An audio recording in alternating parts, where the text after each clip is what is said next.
El 12 de octubre de 1492, Cristóbal Colón, un marino genovés al servicio de la corona española, arribó al continente que sería llamado más tarde América.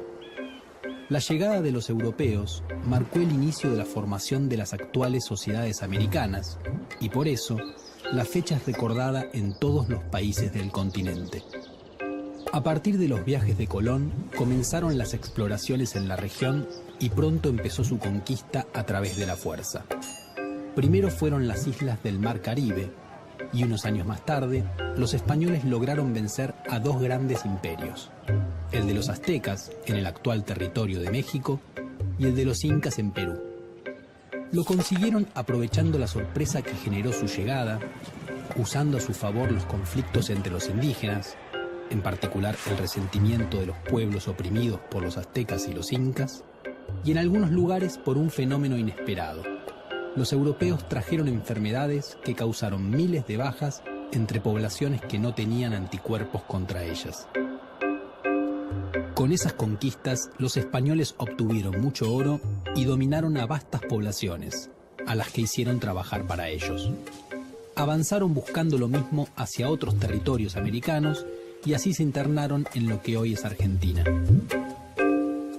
En esas tierras existía una enorme diversidad de pueblos, como los pehuenches, tehuelches y onas en la Patagonia, los querandíes y pampas en la región pampeana, los guaraníes, chanatimbúes y guaycurúes en el litoral y el Chaco, los lules y tonocotés en la Mesopotamia santiagueña, los comechingones en las sierras cordobesas y los huarpes en Cuyo.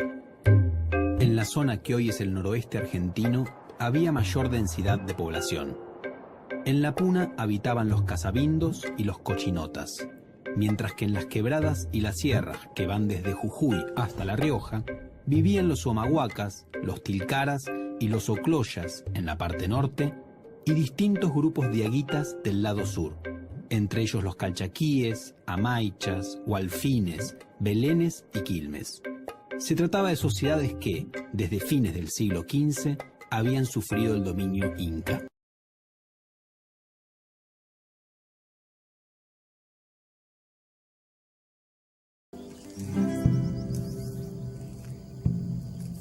La conquista del territorio que hoy es argentino fue lenta y complicada para los españoles.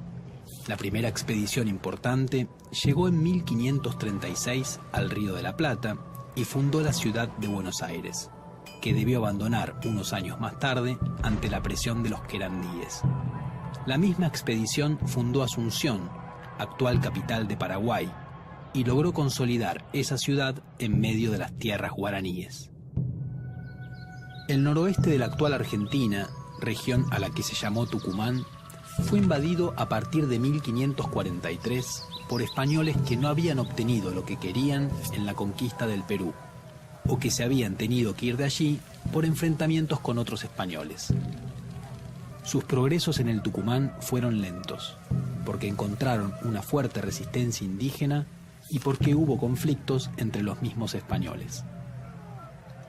Los conquistadores fueron apoyados por algunos grupos indígenas, a los que llamaron indios amigos.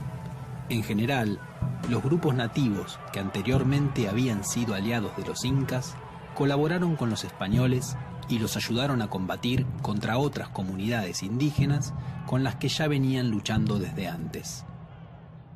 Los españoles fundaron varias ciudades en el Tucumán, pero un levantamiento indígena en 1562 las destruyó todas, con excepción de Santiago del Estero, que fue sitiada. El levantamiento fue sofocado y en las décadas de 1570 y 1580 los españoles fundaron otras ciudades y consolidaron su poder sobre el litoral y el Tucumán. Sin embargo, allí la resistencia indígena se mantuvo durante mucho tiempo, en particular en los valles calchaquíes. A fines del siglo XVII, los españoles afianzaron su dominio sobre el Tucumán y la región del Río de la Plata. No controlaron, sin embargo, todos los territorios que hoy forman la Argentina. La amplia región del Chaco, el sur de las Pampas y toda la Patagonia estuvieron en poder de distintos grupos indígenas hasta mucho después del fin del dominio español en América. Esos pueblos tuvieron periodos de fuertes enfrentamientos con la sociedad hispano-criolla, pero también comerciaron mucho con ella y los contactos amistosos fueron frecuentes. También los indígenas experimentaron cambios a lo largo del tiempo. En el siglo XVII, grupos araucanos o mapuches, provenientes de lo que hoy es Chile, se instalaron del lado oriental de la cordillera de los Andes y fueron conquistando o mezclándose con grupos locales, dando lugar a nuevas etnias. En el territorio bajo dominio español se fue formando una nueva sociedad, la sociedad colonial, con los españoles y sus descendientes, los indígenas sometidos, los mestizos que surgieron de la mezcla entre ellos y otros grupos, como los esclavos de origen africano. El territorio se organizó administrativamente en dos gobernaciones, la del Tucumán y la del Río de la Plata, ambas dependientes del Virreinato del Perú. En 1776, las gobernaciones que ocupaban el actual territorio argentino dejaron de pertenecer al Virreinato del Perú y fueron incorporadas al nuevo Virreinato del Río de la Plata. En 1810 comenzó en la región la revolución que puso fin al dominio español. A pesar de que algunos de los revolucionarios, como Mariano Moreno, favorecían la inclusión de los indígenas, la mayor parte de los dirigentes de esos años y del resto del siglo XIX no compartía esa mirada. De hecho, la construcción de Argentina se hizo oponiéndose a dos de sus raíces, la herencia española y la herencia indígena. La primera se suponía atrasada e inmóvil, a diferencia del ejemplo que las élites rioplatenses encontraban en Francia y en Inglaterra. La herencia de los indígenas sometidos no fue pensada como parte de la nueva comunidad nacional, mientras que los indígenas no sometidos del sur y del Chaco fueron considerados salvajes a los que había que eliminar. Si bien hubo algunas pocas figuras que propusieron integrar a esos grupos, se impuso la mirada bélica. En 1879, el Ejército Nacional reunió la suficiente fuerza como para lanzar una campaña contra los indígenas del sur, a los que derrotó en la llamada Conquista del Desierto. Los grupos vencidos fueron desarraigados y separados, lo que llevó a una importante disminución de la población indígena. Algo similar ocurrió en 1884, cuando el ejército incorporó a la fuerza el territorio del Chaco a la Argentina.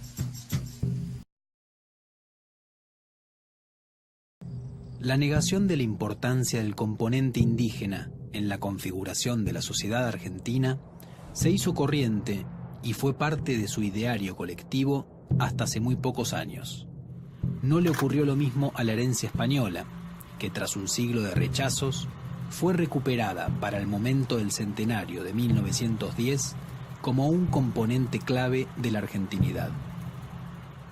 Ese hispanismo fue lo que condujo a que en 1917 el presidente Hipólito Yrigoyen decretara que el 12 de octubre fuera una fiesta nacional para homenajear el legado de la conquista y la colonización española. Pronto esa celebración tomó el nombre que llevaba en España, Día de la Raza, y desde entonces es una de las principales efemérides de nuestro país.